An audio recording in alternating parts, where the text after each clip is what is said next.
I'm going to talk a little bit about, I'm a business guy. More specifically, I'm a marketing guy. But I love the whole marketing society, these kind of things. And I recently did a stint as the dean of CEU, and I really got involved in this whole piece of business, society, and the politics, the environment. They're all interacting with each other. But a lot of people ask me, why, Paul, do you care? I've gotten involved in some history stuff here in this part of the region. And why do you care about corruption and all these different issues?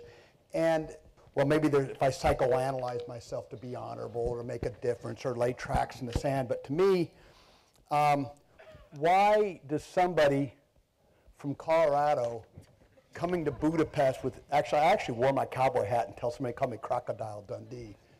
And it just wasn't funny anymore. But anyway, so, but why do I care? So I can psychoanalyze myself and say, well, I want to make a difference, and I can start doing all that, but it comes down to something much more basic.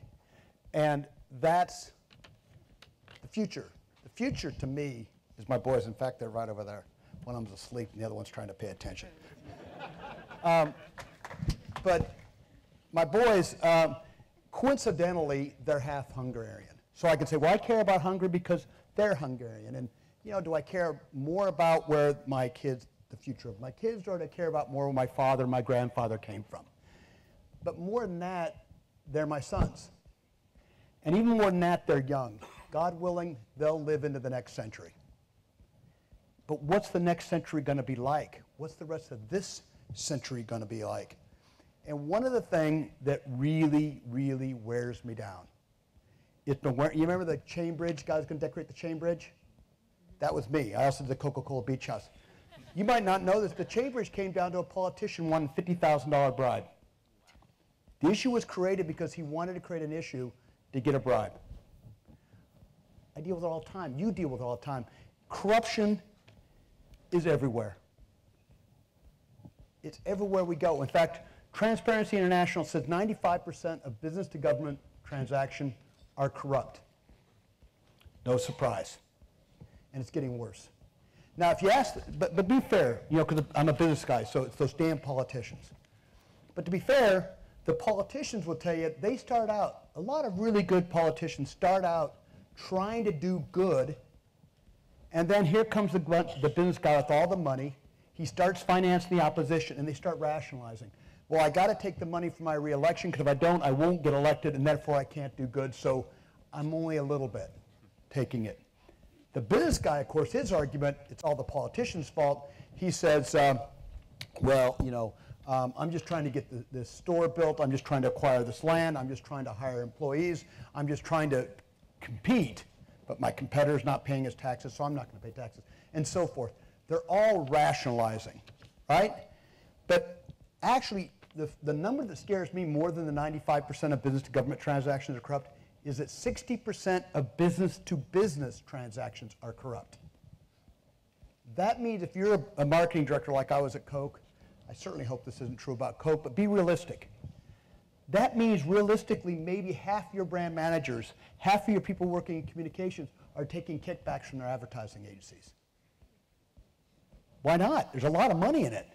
In fact, in some markets you'll see where somebody can make more money through corruption and getting kickbacks 3 or 4 times they make in the market. In fact, that's their rationalization. I'm a brand manager in Hungary, but the brand manager back at headquarters is making 5 times more than me. So that's how I get even. In Ukraine, we'll see brand managers driving Volvos and BMWs. And you think their manager would ask the question, well, that's my boyfriend gave it to me, or my father gave it to me. So it's a money thing, and you get sick of it, you talk about it, and it reminds me of this Shakespeare quote, thou hast protest too much. The more sometimes people talk about corruption, the more I think they're dirty. And so I get frustrated with it, and I start to think, well, maybe we ought to change the way we think about it. How do we think about corruption in a different way? Because we've talked about how it's cheating, we talked about this, but it's getting to the point now, if I don't do it, well, then I'm missing out of it. If I do it, then I'm, you know, just doing what I got to do. I mean, all that stuff. That's that way of thinking, and that counter-argument's not working. It's worse than it was 10 years ago. It's worse than it was 5 years, and it's getting worse all the time. And that worries me greatly. So we need to change the way we think about it. Can that be done? Let me give you some outside the corruption sphere. Take drunk driving.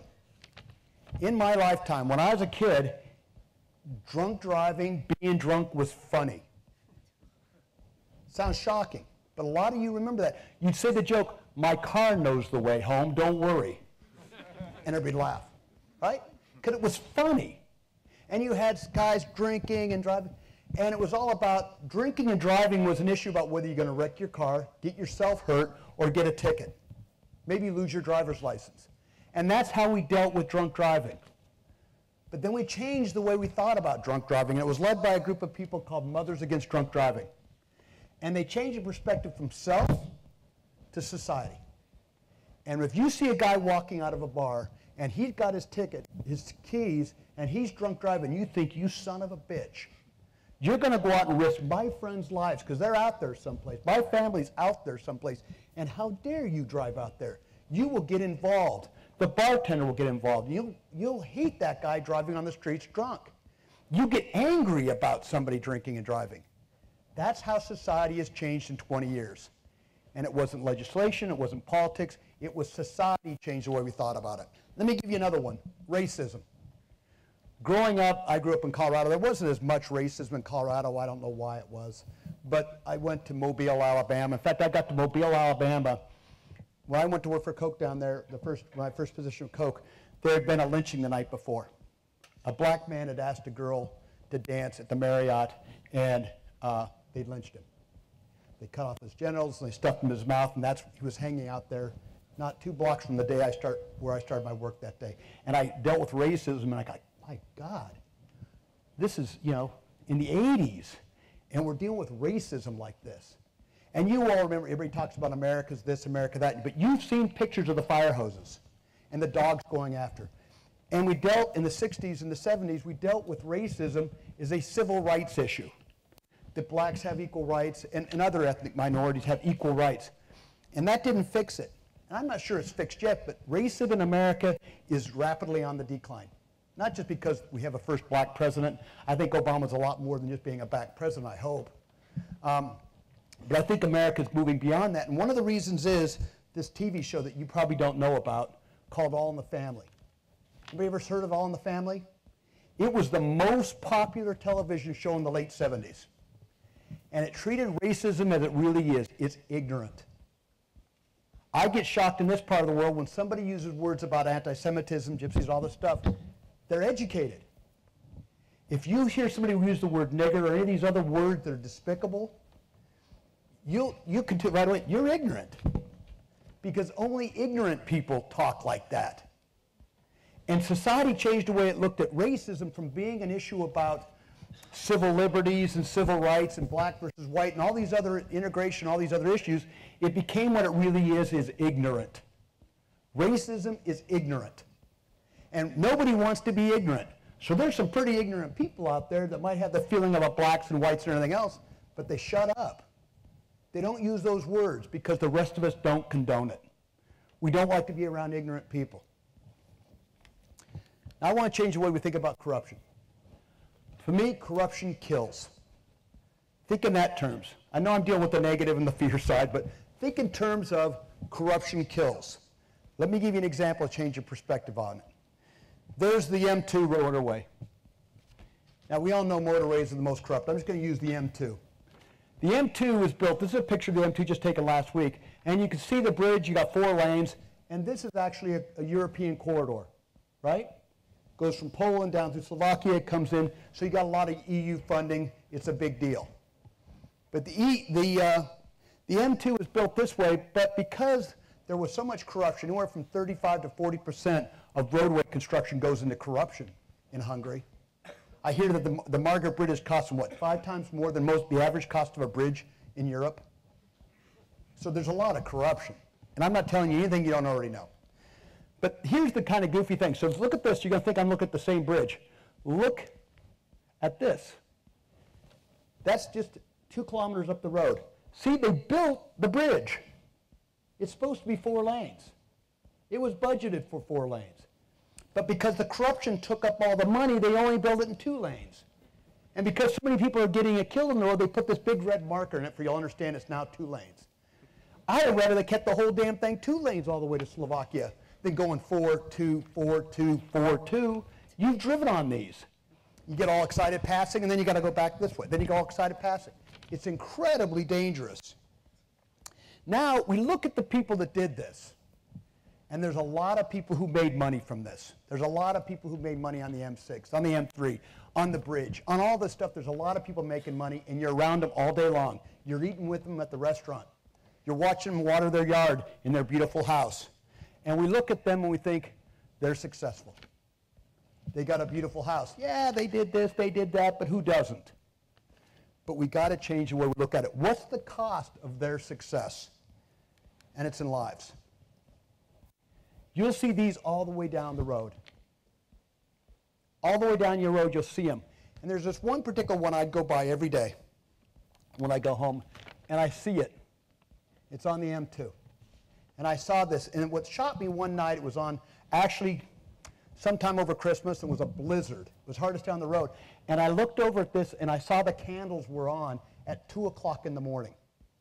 Because I know the flowers are always nice. I mean, day after day, year after year, the flowers are nice, and the candles are lit. But in the middle of the night during the blizzard, the candles were lit. So who'd go out there and light the candles? I mean, 5, 6 years on. And so I dug into this story. And you always hear about the guys that make the money, you hear about corruption, all these other things. But this is a family that was going to the market. They're going to Auchan, going south from the town of Good. They're driving their car. It was the mother, the father, and they had their 3 children. 6 years old, 4 years old, and I think it was a baby about 4 or 5 months. And they're driving along, not doing anything wrong. Here comes a guy in the other lane trying to make it in before it becomes 2 lanes from 4 lanes. Pushing it, going too fast, head-on collision. All of them die except the 6-year-old girl. The family's gone. All that's left in the family is a 6-year-old girl and a grandfather. And the grandfather said, he said, I'd have opened up my veins and died that day, but I had the 6-year-old kid. So 6 years on, or whenever that was, it's 5 years on, he goes out there, he takes care of his daughter, he does what he knows to do, and he lights the candles, and he puts the flowers out there, and he goes upon his lives. And when we see these people that are making all this money from corruption, we got to stop looking at it as, did they cheat? Did they make some money? Did they do this? They're really destroying people's lives. And I don't know these people. I've never met them. It'd probably break my heart if I did. But it could have been me. It could have been my kids. It could have been your kids. And I care about all of them. So that's how we got to start looking at these people. And maybe if they see us looking at them when they go into the restaurant and they talk about what they do, and we start looking at them like, maybe we won't want to even sit next to them. We don't want to be around ignorant people. We don't want to be around people that do this kind of thing. Maybe that'll start to change, and we start changing the way we look at corruption. Okay? Thank you very much.